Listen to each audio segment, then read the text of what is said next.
Hi everyone! Today I'm going to show you how to create a Roblox account using your phone. Whether you're Android or iPhone, just a few taps away from jumping into the real world of Roblox. Let's get started. First, go to the App Store or Google Play Store and search for the Roblox. And then here, tap install and wait for the app to download. Then, once installed, open the Roblox app. Tap the sign up button to get started. Then here, enter your birthday, username, password, and select your gender if you'd like. Make sure that your username is unique and your password is secure.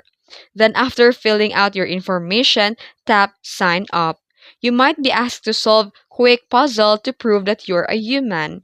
Then you're in, and that's it. You're now ready to explore games, customize your avatar, and join the Roblox community.